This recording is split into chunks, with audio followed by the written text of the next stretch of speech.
रजीम बिस्मिल्लाहिर्रहमानिर्रहीम अस्सलामु अलैकुम वरहमतुल्लाहि वबरकातुहू। आज हम पढ़ेंगे बायोलॉजी का चैप्टर नंबर 7 बायोएनर्जेटिक्स। उसका हमारे पास टॉपिक है एटीपी सेल की एनर्जी करेंसी। तमाम सेल्स की बड़ी एनर्जी करेंसी एक न्यूक्लियोटाइड है जिसे हम क्या कहते हैं, एडिनोसिन ट्राइफॉस्फेट यानी एटीपी।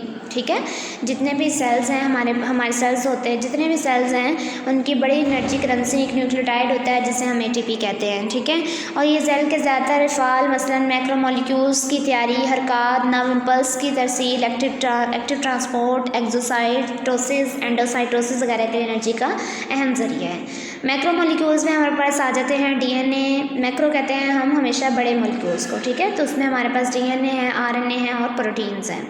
इसी तरह अगर हम देखें तो जो है एक्टिव ट्रांसपोर्ट है हमारे पास। ठीक है, एक्सोसाइटोसिस है। एक्सोसाइटोसिस क्या कहते हैं, जब कोई भी बड़ा मॉलिक्यूल सेल मेम्ब्रेन से बाहर निकलता है तो उसे हम एक्सोसाइटोसिस कहते हैं। एंडोसाइटोसिस जब कोई भी बड़ा मॉलिक्यूल सेल मेम्ब्रेन के अंदर या सेल के अंदर दाखिल होता है उसे हम एंडोसाइटोसिस कहते हैं।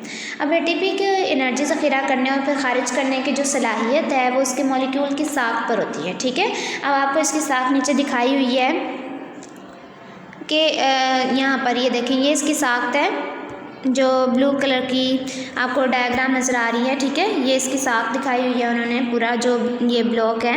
ठीक है, इसमें उसने आपको बताया है कि जो एटीपी है एटीपी मॉलिक्यूल में 3 सब यूनिट्स होते हैं, 1, 2, 3। ठीक है, 3 इसके सब यूनिट्स हैं जिसमें हमारे पास 3 कौन कौन से हैं। सबसे पहले हमारे पास है एडेनिन है जो डबल रिंग वाली नाइट्रोजनी बेस है। डबल रिंग है ना, ये देखें, एक ये है रिंग उसके पास। ठीक है, और दूसरी वाली ये वाली रिंग है। ठीक है, तो ये डबल रिंग एडेनिन मौजूद होती है। हमारे पास राइबोज है 5 कार्बन शुगर, ये राइबोज 1, 2, 3, 4, 5। ठीक है, ये हमारे पास राइबोज है।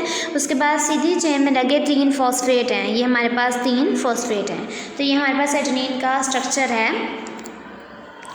अब यहाँ पर उन्होंने आपको बताया है कि जब हम एडेनिन और सिर्फ राइबोस की बात करते हैं, यानी जब हम एडेनिन की इधर तक राइबोस और एडेनिन, ठीक है, यानी एडेनिन से राइबोस तक की बात करते हैं तो हम उससे क्या कहते हैं, एडिनोसिन। लेकिन जब हम एडेनिन से लेके फर्स्ट फॉस्फेट, ये जो पहला फॉस्फेट है, इधर तक की बात करते हैं तो उसे हम कहते हैं एडिनोसिन मोनोफॉस्फेट यानी AMP, एडिनोसिन मोनोफॉस्फेट। लेकिन जब हम एडेनिन से लेके थर्ड यानी सेकंड जो फॉस्फेट है वहाँ तक की बात करते हैं तो उसे हम कहते हैं एडिनोसिन डाईफॉस्फेट, यानी यहाँ पे मोनो एक फॉस्फेट था, ये दोनों मिलके कितने हो गए, डाईफॉस्फेट। नेक्स्ट अगर हम एडेनिन से लेके थर्ड वाला जो फॉस्फेट है वहाँ तक की अगर बात करते हैं, ये राइबोस भी इसके अंदर आएगा। ठीक है, लाइंस मैंने ऊपर लगाई हैं, तो इसको हम बोलेंगे एडिनोसिन ट्राईफॉस्फेट यानी ATP। ठीक है, यानी ये जो हमारे पास पूरा स्ट्रक्चर है, हमारे पास 3 फॉस्फेट हैं तो ट्राईफॉस्फेट का वर्ड ही इन 3 फॉस्फेट की वजह से ऐड हुआ है। ठीक है, अब जो 2 फॉस्फेट को मिलाने वाले कवलेंट बॉन्ड, 2 फॉस्फेट को अगर मिलाए, ये जो आपको यहाँ 2 फॉस्फेट मिले नज़र आ रहे हैं, जैसे ये 2 मिले हैं और ये 2 मिले हैं। ठीक है, इन दोनों, उन्होंने कहा है कि 2 फॉस्फेट को आपस में मिलाने के लिए हमें एक कवलेंट बॉन्ड को हम एक टिल्डे से जाहिर करते हैं। ठीक है, टिल्डे की अलामत से, इस तरह से जो आपको इन बॉन्ड के अंदर ये वाली जो आपको अलामत नज़र आ रही है इसे हम क्या कहते हैं, टिल्डी। ये एक हाई एनर्जी बॉन्ड है। ठीक है, इस बॉन्ड की एनर्जी उस वक्त खारिज होती है जब ये टूटता है। ठीक है, यानी जब ये फॉस्फेट में से ये बॉन्ड टूटता है, वो अलहदा होते हैं, तो जब उस टाइम पे एनर्जी खारिज होती है। ठीक है, फॉस्फेट का एक बॉन्ड टूटने से एटीपी के 1 मोल से तकरीबन 7.3 किलो कैलोरीज, 7.3 किलो कैलोरीज यानी 7300 किलो कैलोरीज एनर्जी खारिज होती है। और इसे इस मसावात से दिखाया गया है कि एटीपी में वाटर ऐड हो रहा है जिससे ADP बन गया, प्लस हमारे पास इनऑर्गेनिक फॉस्फेट है, नेक्स्ट एनर्जी है, और 7.3 किलो कैलोरी पर मोल हमारे पास जो है वो एनर्जी हमें मिली है। ठीक है, नेक्स्ट हमारे पास है कि अमूमी जो रिएक्शंस के लिए दोनों हाई एनर्जी बॉन्ड में से सिर्फ बैरूनी बॉन्ड ही तोड़ा जाता है। जो हाई एनर्जी बॉन्ड है, टिल्डे की हम बात कर रहे हैं उसको, उनमें से उसने कहा सिर्फ बैरूनी बॉन्ड तोड़ा जाता है और ऐसा होने पर ATP जो है वो तब्दील होकर एडिनोसिन डाईफॉस्फेट बन जाता है। ठीक है, सॉरी मुझे बार ऊपर जाना पड़ रहा है डायग्राम के लिए।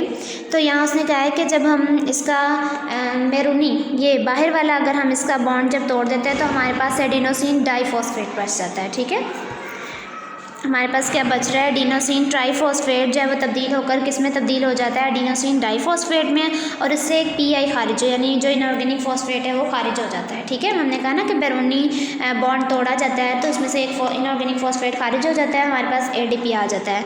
और बाज़ औक़ात एडीपी को भी मज़ीद जब तोड़ा जाता है, अब आप देखें कि जब हम इसमें से एक फॉस्फेट को तोड़ देंगे तो हमारे पास एडिनोसिन डाइफॉस्फेट मिल जाएगा। ठीक है, जब हम इसका बॉन्ड भी तोड़ देंगे तो हमारे पास क्या हमें मिलेगा, एडिनोसिन मोनोफॉस्फेट। ठीक है, तो इसी बात को उन्होंने यहाँ एक्सप्लेन किया हुआ है कि एडिनोसिन मोनोफॉस्फेट और एक इनऑर्गेनिक जो है वो फॉस्फेट बनाए जाते हैं। ठीक है, आई का मतलब है इनऑर्गेनिक और पी का मतलब है फॉस्फेट। यहाँ पे दोबारा उसने दिखाया कि अगर एडीपी में प्लस हम वाटर का मॉलिक्यूल ऐड करते हैं तो हमारे पास क्या बच जाता है, AMP plus inorganic phosphate plus energy 7.3 kilo calorie पर मोल। ठीक है, सेल्स हर वक्त एटीपी और एडीपी को रिसाइकिल करते रहते हैं। रिसाइकिल कहते हैं दोबारा से बनाना। ठीक है, तो जो सेल है वो हर वक्त एडीपी को और एटीपी को रिसाइकिल करता रहता है, दोबारा बनाता रहता है। एडीपी और इनऑर्गेनिक फॉस्फेट से एटीपी की तैयारी के लिए फीमो 7.3 किलो कैलोरीज एनर्जी खर्च करना पड़ती है। यानी अब आप देखेंगे अगर फॉस्फेट का बॉन्ड टूटता है तो इतनी एनर्जी में मिलती है, तो दोबारा से इसको जोड़ने के लिए, इसकी तैयारी के लिए हमें फिर दोबारा से उतनी ही एनर्जी की ज़रूरत होगी। ठीक है, और ये एनर्जी खुराक के मादे की ऑक्सीडेशन से हासिल होती है। हम मुख्तसरन कह सकते हैं कि एनर्जी खारिज करने वाले अमाल एटीपी बनाते हैं, जबकि एनर्जी इस्तेमाल करने वाले अमाल इसे तोड़ते हैं। ठीक है, एनर्जी खारिज करने वाले जितने भी अमाल हैं वो एटीपी बनाते हैं, जबकि जितनी भी एनर्जी इस्तेमाल करने वाले अमाल इसे तोड़ते हैं। इस तरह एटीपी मेटाबॉलिक रिएक्शंस के माबैन एनर्जी के तबादले का काम करता है। यहाँ ब्लॉग में लिखा हुआ है कि सेल्स जब एडीपी से एटीपी या एएमपी से एडीपी तैयार करने के लिए एनर्जी इस्तेमाल करते हैं तो हकीकतन एनर्जी ज़ख़ीरा कर रहे होते हैं, जैसे कि हम बैंक में पैसे जमा करवाते हैं। एक और ब्लॉग है ऊपर आपके पास कि 1929 में कार्ल लोहमन ने एटीपी को दरियाफ्त किया। इसे 1941 में नोबेल इनाम याफ्ता जो है वो फ्रिट्ज़ लिपमैन ने एनर्जी के तबादले के अहम मॉलिक्यूल के तौर पर बयान किया था। चूँकि एटीपी तमाम जानदारों में एनर्जी करेंसी के तौर पर मरकज़ी किरदार अदा करता है, ये ज़िंदगी की इब्तदाई तारीख में ही मॉरिस वजूद में आ गया होगा। ठीक है, एटीपी का बहुत ज़्यादा ये भी इम्पॉर्टेंट टॉपिक है। ठीक है, आपने इसको अच्छे तरीके से जो है वो लर्न करना है। उम्मीद करती हूँ कि आज का लेक्चर आपको अच्छे से समझ में आ गया होगा। Thank you.